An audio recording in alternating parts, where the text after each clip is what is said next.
आउज़ुबिल्लाहि मिनश्शैतानिर्रजीम बिस्मिल्लाहिर्रहमानिर्रहीम। अव्वल हम्द सना इलाही ते जो मालिक हर हरदा, उसदा नाम चितारन वाला कोई मैदान ना हरदा। तमाम तरीफां उस खालके कायनात वास्ते जिहड़ा तमाम जहानां नूं पालन वाला है। पंजाब एक ऐसा खिता है जिथे सूफिया कराम ने अपनी खूबसूरत पंजाबी शायरी दे विच ऐसा रस घोलिया कि उहदे जरिए उन्हां जिथे अल्लाह की तारीफ की, उस कलाम में सरकार सल्लल्लाहु अलैहि वसल्लम की नात पेश की, तो फिर बहुत सारिया पंदो नसाह दियाँ जड़ियाँ सूरतां जड़ियाँ ने वो भी इन्हां विच पा के ते लोकां तक इसलाह का जिहड़ा पैगाम पहुँचाया है। मैं जदों जिक्र करांगा पंजाब का तो किस तरह हो सकता है वारिस शाह का नाम ना लवां, मैं मियाँ मुहम्मद बख्श साहब का नाम ना लवां, या साडे जिहड़े बाबा मिठन शरीफ वाले ने उन्हां दा नाम क्यों ना लवां। पंजाब जिहड़ा है हमेशा जरखेज़ किता है और इत्थे दे लोगों के ज़हन भी जरखेज़ ने। अज मैं एक ऐसे ही शख्स के कोल हाँ जिहड़ा दरवेश आदमी है, और दरवेश आदमी कोल बहुत सारे ऐसे अनमोल खजाने होंदे ने जिहड़े सिर्फ उहदे कोल ही होंदे ने। मैं इस मौजूद हाँ लाहौर विच, मेरे बड़े ही मोहतरम जनाब मोहसन साहब, जिन्हां दा पंजाबी शायरी का एक ज़ौक है और पढ़न का तरीका भी कमाल है। उन्होंने बहुत सारा कलाम भी याद है, तो उन्होंने हमेशा जिहड़ियां महफलों में भी पंजाबी कलाम पेश किया है, लोगों ने उन्होंने जिहड़ी है ना माशाअल्लाह खराज तहसीन पेश किया है। तो मेरा दिल किया क्यों ना मैं अपने चैनल के दोस्तों को इन्हां बुजुर्गों नाल इस दरवेश नाल मिलावां ते इन्हां को जिहड़े अपना इलम है या जो भी इन्हां कोल अनमोल मोती ने सुखन दे वो मैं तुहाडे तक पहुँचावां। ते आओ, अस्सलाम वालेकुम जी, की हाल सर, ठीक ठाक हो? वालेकुम अस्सलाम वरहमतुल्लाहि वबरकातुहू।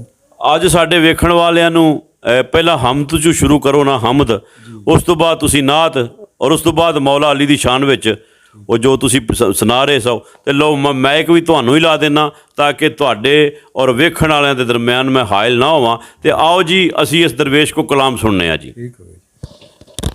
बिस्मिल्लाहिर्रहमानिर्रहीम। रब पाक मुनज़्ज़ा है सूरतां तो, ना खुदा दा मूँह ना खुदा दे लब। रब करे कलाम कुरान अंदर, भला रब दे कोई विखा दे लब। वही भेज के रब हजूर उत्ते, आखे मेरे हबीब हिला दे लब। रब उदों दीवानियां बोलदा है जदों हिलदे ने मुस्तफा दे लब। रब मेरा हर पल हर एक दे नाल है, ओ बेऐब ला रैब ते बेमिसाल है। ऐ दोहां जहानां तो वध ओदी हस्ती, ओदी अख तो ओले बुलंदी न पस्ती। ओ हर एक दी सोचां तो वध के अजीम है, कहार है जब्बार है गफूर रहीम है। ओदी मर्जी नाल है हनेरा सवेरा, हर एक दिल दी धड़कन दे विच उंदा डेरा। मुकद्दर जमाने दे तहरीर करदा है, उव नाल मूसा दे तकरीर करदा है। ओ फुल्लां ते कलियां दी महकार अंदर, ओ मौजूद चिड़ियां दी चहकार अंदर। ओ रुत्तां खिजावां बहारां दे विच, ओ सहरा पहाड़ां ते गारां दे विच। ओ साजिद दे सजदे दा मसजूद रब, ओ दोहां जहानां च मौजूद रब। ओदे फैज़ नाल शहनशाहां दी हस्ती, ओ मस्त बेखुद मलंगां दी मस्ती। ओ कुन कह के दो जहां कर छड़िंदा ते पत्थर दे विच रिज़्क कीड़न दिंदा है। ये तो हमद अल्लाह ताला दी हमद सना। उस तो बाद हजूर सरवर कायनात दे तारीफ। बड़ा सोचना नहीं सोच कम कर दी, तेरी नात दा करा आगाज कित्थों। दिंदी जेब तशबी तमसील भी नहीं, लब्बां लफ्जां दे बाद जवाज कित्थों।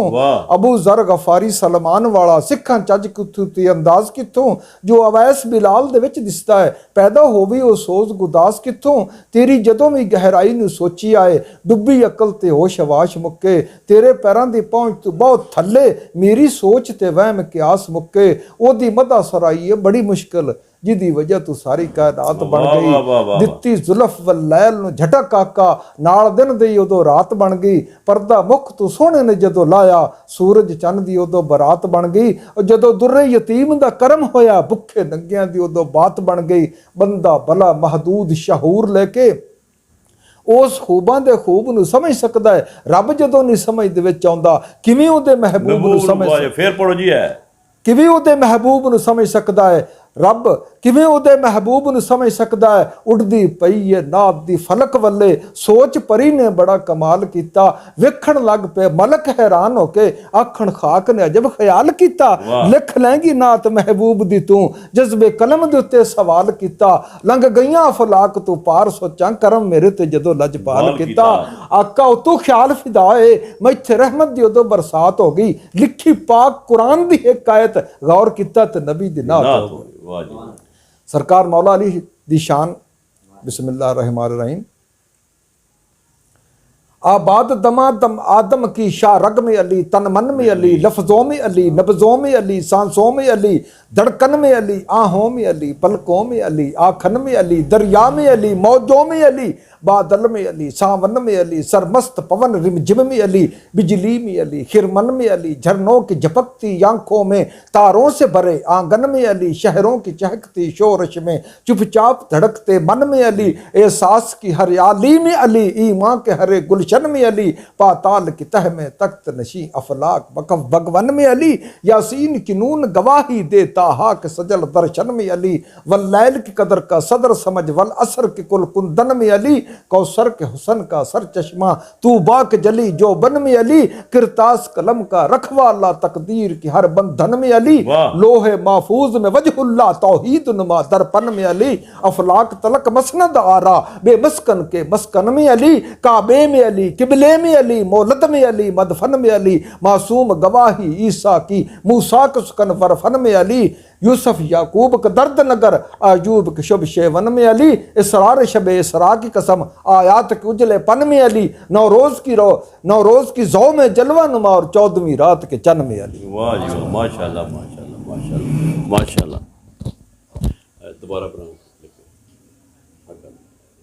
के साथ दिल बोला अली मौला अली मौला। माशाल्लाह, बड़ा खूबसूरत कलाम जो है इस दरवेश ने पेश किया। उम्मीद है कि मेरे देखने वालों को ये कलाम इनका जो नास शरीफ की शक्ल में, हम्द की शक्ल में और ख़ुसूसी तौर पे जो अभी इन्होंने लास्ट में पढ़ा आपको पसंद आया होगा। अल्लाह ताला से दुआ है अल्लाह ताला इस दरवेश को से तंदुरुस्ती अता फरमाए। सब रंग पाकिस्तान चैनल देखने वालों को मैं उनका शुक्रिया अदा करता हूँ कि जिनकी हमेशा मेरे साथ जो है वो मोहब्बतें होती हैं और उनकी ये कोशिश होती है कि ऐसे कलाम या ऐसे लोगों से मिलाया जाए जो कि माशरे में गुमनामी की ज़िंदगी बसर कर रहे हैं। तो मोहसिन साहब का तल्लक भी ऐसे ही लोगों से हैं। तो अल्लाह ताला पाकिस्तान की खैर फरमाए। हम सब बोलें आपकी ज़ुबान, सब रंग पाकिस्तान जिंदाबाद।